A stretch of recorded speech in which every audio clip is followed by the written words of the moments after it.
Assalamualaikum warahmatullahi wabarakatuh. Akhirnya kita sampai juga ya lab perikanan ini UPT PMP 2 KP Surabaya punya podcast. Untuk podcast pertama ini perdana bagi kami. Narasumber kami juga istimewa dari mikrobiologi, Mbak Rahma Hendrianti. Jadi Mbak Rahma ini adalah lulusan S1 sarjana sains ya Mbak ya dari Universitas ITS ya. Jadi kan sudah expert banget ya rekan ikan untuk mikrobiologinya. Mbak Rahma bisa perkenalan sebentar Mbak, biar rekan ikan kenal semua ini sama Mbak Rahma Hendrianti. Oke, makasih. Assalamualaikum warahmatullahi wabarakatuh rekan-rekan. Nama saya Rahma Hendrianti. Tadi sudah disebutkan sama Mbak Risma kalau saya di lab mikrobiologi kurang lebih berapa ya? 20 tahun. Sudah lama banget ini. Terakhir. Yang terakhir loh Mbak, belum selesai kita. Oke, podcast pertama ini kita maunya bahas ini Mbak. Jadi ini beberapa kali ditayangkan di media sosial kami ini tentang uji cepat Mbak. Uji cepat itu tempo ya Mbak Rahma ya, benar ya? Iya.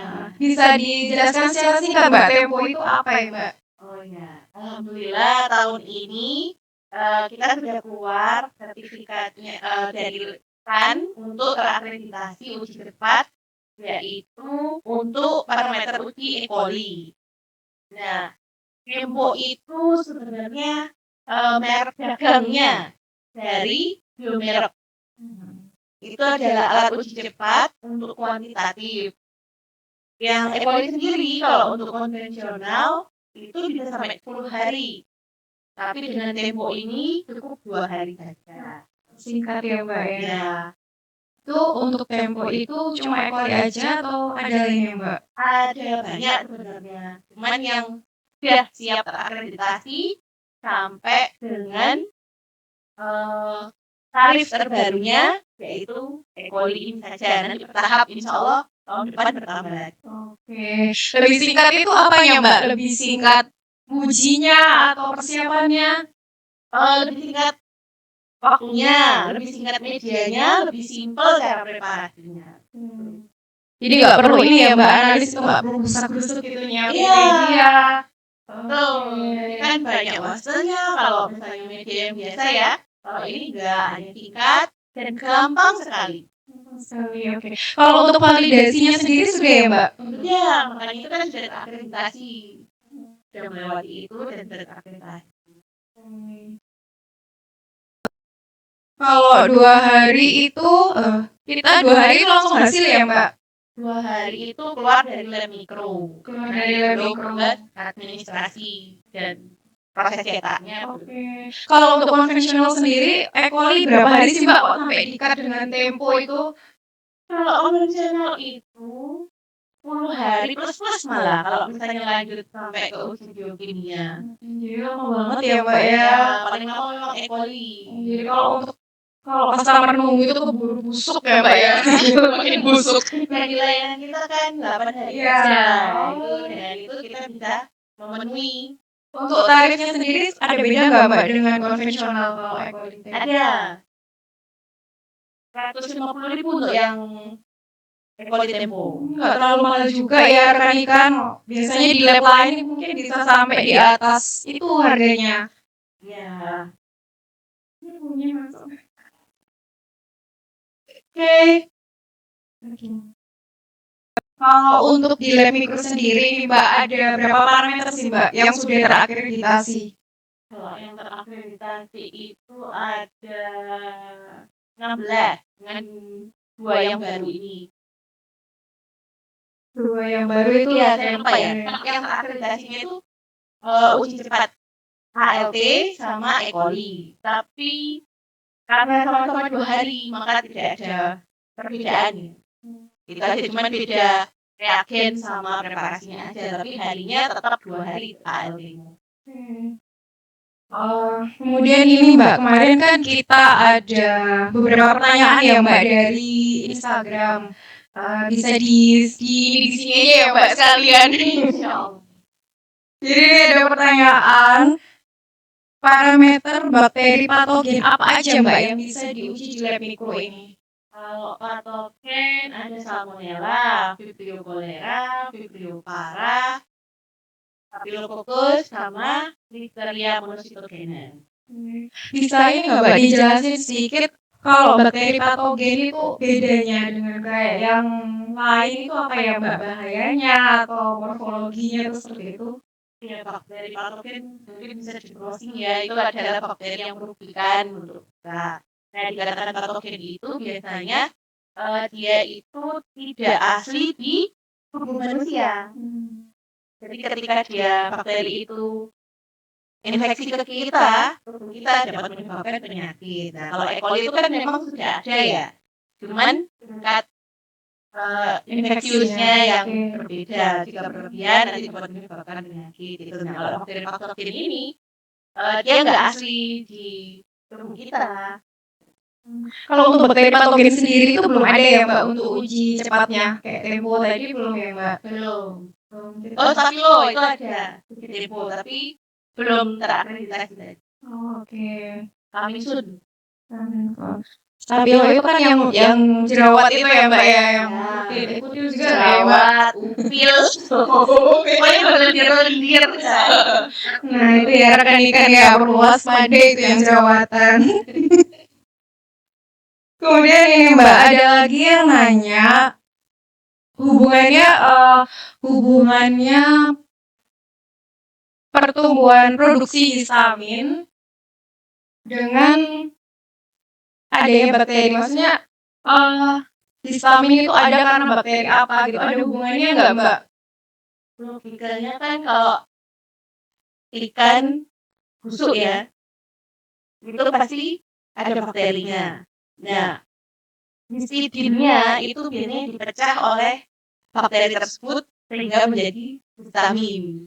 Jadi kalau busuk pasti sudah pasti ada bakterinya, histamin tinggi. Oke. Tapi itu khusus sama ikan-ikan yang speromboid itu ya Mbak? Ya, terutama kalau histamin itu memang ada yang dicurigai adalah ikan-ikan yang speromboida itu kan. Oke. Minum dulu ya Mbak Risma. Oh iya Mbak, silakan diminum Mbak tehnya ini tadi. Oke, kita lanjut ya Mbak Rahma. Ini ada juga yang nanya apakah ada pelatihan sertifikasi di UPTPM 2KP Surabaya ini Mbak? Ini pelatihan sertifikasi profesi. Iya, sepertinya Mbak. Bukan kita. Nggak ada ya Mbak ya. Kalau mungkin untuk pelatihan kayak pengujian ada ya Mbak? Monggo bersurat aja nanti manajemen yang menjawab. Bisa ya Mbak ya. Kemudian pertanyaan selanjutnya ini ada apakah di UPT PMP 2KP Surabaya ini bisa melakukan analisis histologi untuk gonat ikan Mbak? Oh, enggak ada Mbak. Nggak ada ya Mbak. Mungkin ini kan di keamanan pangannya. Oke, mungkin lab ini ya rekan ikan di lab kesehatan ikan ya di Bahil itu ya Mbak? Ya. Gonat ya, iya. Ya, oke di situ. Habis. Yang parameter tadi ya saya jelaskan 16 tadi itu. Iya. ALT, E. coli, coliform, Salmonella, Listeria monocytogenes, Vibrio cholera, Vibrio parah. Untuk air, Enterokoki, Clostridia, E. coli, coliform, dan terakhir itu yang uji cepat tadi 2, E. coli dan ALT uji cepat. Banyak ya Mbak, berarti di mikro ini sepertinya paling banyak sampel di mikro ini ya Mbak ya? Sampelnya ya, terutama TBC, E. coli, Salmonella itu pasti banyak. Mbak mau tanya sedikit misal mungkin antara kembali lagi kita ke Tempo ya Mbak ya, untuk kebutuhan sampel antara dengan menggunakan Tempo dengan konvensional itu sama nggak Mbak kebutuhannya? Kebutuhan medianya. Kebutuhan sampelnya kalau berapa gram per parameter seperti itu? Oh, untuk referensi awal sama. Hanya bedanya nanti di lanjutannya. Jadi setelah dipreparasi itu kan di media buffer, media perantara ya. Nah, dari media perantara itu yang berbeda nanti. nggak perlu kita ngejar-ngejarin serial yang biasanya capek kan, pegel makannya itu. Nah, itu nggak bisa. besar game kita yang besar ya mbak. Itu apa bisa tuh? Iya. Selain itu mungkin limbahnya jadi lebih banyak juga ya mbak ya kalau ini. Kalau konvensional ya, ya. limbah glassware, limbah ini Oh. juga. Oke. Medianya juga mungkin lebih banyak ya mbak. Media lanjutannya kalau ekologi Iya, makanya ekologi sampai uji biokimia itu kan sampai bisa 5 hari sendiri. 5 hari plus yang sebelum-sebelumnya tadi, jadi bisa 10 hari lebih. Nah, kalau yang ini 2 hari. Ininya sih prinsip pengujiannya sih dia menggunakan NPN. Jadi sudah ada pengejaran serialnya sendiri di kartunya Tempo itu. Jadi kita nggak perlu capek-capek tadi pengejaran serial. biasanya kan sampai min 10, pangkat 10 ya mbak ya. Ini apa ya, termasuk yang besar apa yang kecil, ya kita ini caranya sesuaikan Iya. mungkin biar alat aja yang ngejari. Iya. Keren ini rekan-rekan ya untuk Tempo. Jadi ini Dan coba mungkin ya. ya bisa dibandingkan juga dengan lab lain untuk kecepatannya Tempo ini ya mbak ya. Iya. Dan akurasinya juga kita udah terjamin ya mbak ya karena sudah tervalidasi tadi ya. Jadi ini mungkin bagi rekan-rekan yang belum tahu ya mbak, kita tuh lokasinya di mana ya mbak, bisa mbak disebutin di mana ya kita ini. Oh, ini bisa dicari gampang sekali kok, bisa di search di Google atau langsung datang ke Jalan Pagesangan 2 nomor 58B. Oke. Udah. Rekan-rekan nanti bisa lihat juga informasi tentang pengujian di lab perikanan ini dari media sosial ya. Kita ada Instagram, ada Facebook, ada TikTok juga. Ya mbak ya. Ya. Oke, terkait dengan pelatihan tadi ya mbak, misalnya ini ada anak magang dari sekolah yang mbak SMK, biasanya SMK laboratorium.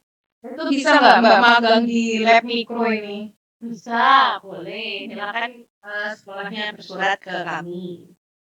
Lewat ini ya mbak ya, ke dinas dulu mungkin ya, ke dinas perikanan sebagai induknya ya mbak ya. Kemudian ini mbak, gimana ya caranya lab mikro ini menjaga jaminan mutu pengujiannya supaya customer ini percaya dengan hasil pengujian kita ini mbak.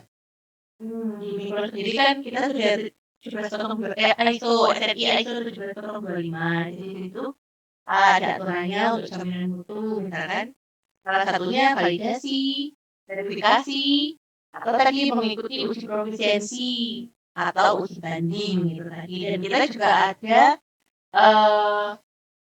uji kompetensi analis. Itu yang gimana mbak uji kompetensi analis? Analisnya kan ada A, B, C nih. Nah, kita uji apakah mereka itu kompeten untuk menganalisa parameter A, B, C misalnya gitu. Jadi nggak masuk itu langsung pegang uji gitu ya mbak? Karena di mikro harus bisa semua. Tidak ada spesifikasi di sana. Semua harus kita mulai dari bikin media, preparasi, sampai mengujinya.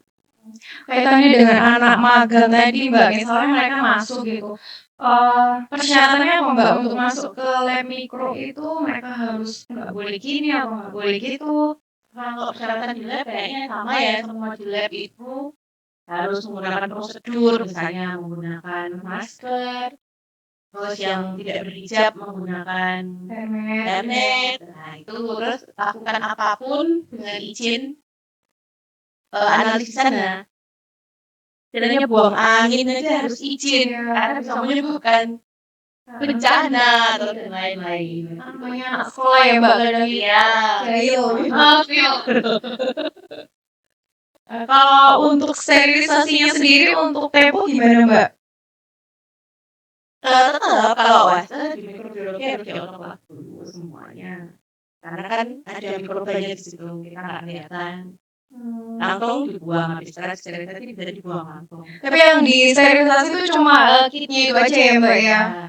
Jadi beda ya sama kalau kita mengerjakan pengujian konvensional itu banyak sekali ada tabung. Iya, ya Mbak ya. pipet. Kalau ini Mbak Rama, untuk itu tadi kan pengujian produk ya Mbak ya. Kita nyinggung sedikit tentang pengujian air Mbak. Oh ya, Bisa ya Mbak kalau di lab mikro ini ya? bisa. Untuk parameternya apa aja Mbak kalau untuk air? Seperti tadi yang saya sebutkan, enterokoki, Clostridia, E. coli, dan coliform. Itu metodenya dengan Dengan filter. filter ya Mbak ya. Dan ini berdasarkan SNI ISO ya untuk air minum. Itu boleh air apa saja atau ada ini Mbak, ada kriteria Karena tertentunya? ini untuk air minum. Jadi memang yang kami jual ya istilahnya itu air minum dan air hygiene itu masih bisa. Dan itu soalnya sampelnya seperti air garam, air limbah. Nah itu lebih ke testing, lab testing. Oke, jadi air proses ya Mbak, air yang digunakan untuk Pangan kan kita, jadi untuk yang air yang dikonsumsi, yang menunjang proses produksi gitu ya Mbak ya. Oke, terima kasih ya Mbak Rahma untuk waktunya di podcast perdana kita. Nanti kita tayangkan di YouTube ya rekan ikan. Mungkin nanti bisa lihat cuplikannya di Instagram UPTPMP 2KP Surabaya. Instagram kami alamatnya di @lab_ikan_sby. Di TikTok juga ada ya rekan ikan, alamatnya di @lab_ikan Surabaya. Jangan lupa follow ya rekan ikan, ditunggu follow, like, komen, dan share-nya karena like itu nggak berbayar.